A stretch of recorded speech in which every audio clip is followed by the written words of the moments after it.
चीन आणि जपानसारख्या देशांमध्ये रोबोंचा वापर आता केवळ कारखान्यांपुरता मर्यादित राहिलेला नाहीये. चीनमधील एका प्रसिद्ध गायकाच्या कॉन्सर्टमध्ये चक्क रोबोंनी स्टेजवर लयबद्ध नृत्य करून प्रेक्षकांना मंत्रमुग्ध केलंय. या रोबोंच्या डान्सचा व्हिडिओ सध्या सोशल मीडियावरती तुफान व्हायरल होतोय. जगातील सर्वात श्रीमंत व्यक्ती एलॉन मस्क यांनी सुद्धा त्यावर आपली प्रतिक्रिया दिली आहे. चीनचे प्रसिद्ध गायक आणि गीतकार वांग लिहो यांच्या कॉन्सर्टमध्ये हे दृश्य पाहायला मिळालं. युनिट्री कंपनीच्या या रोबोंनी चमकदार सिल्क पॅन्ट आणि तसाच शर्ट परिधान करून अत्यंत स्टायलिश अंदाजात परफॉर्मन्स दिला. हे रोबो कोणत्याही अडथळ्याशिवाय अत्यंत लवचिकपणे हालचाली करताना दिसले.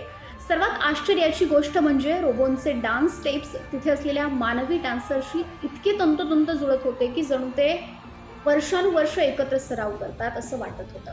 एखाद्या रॉकस्टार सारख्या पोशाखातील या रोबोंचा लुक सध्या सोशल मीडियावरती सर्वांचं लक्ष वेधून घेतोय.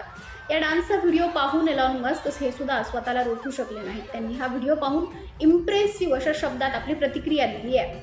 मस्क यांची ही छोटीशी कमेंट आता इंटरनेटवर सुद्धा चर्चेचा विषय ठरली आहे. चीनमध्ये रोबो आता मनोरंजनाच्या क्षेत्रामध्ये सुद्धा वेगानं शिरकाव करतात आणि या व्हिडिओमुळे भविष्यात स्टेज शोज आणि कॉन्सर्टमध्ये तंत्रज्ञानाचा वापर कोणत्या स्तरावर जाऊ शकतो याची झलक सुद्धा पाहायला मिळाली आहे.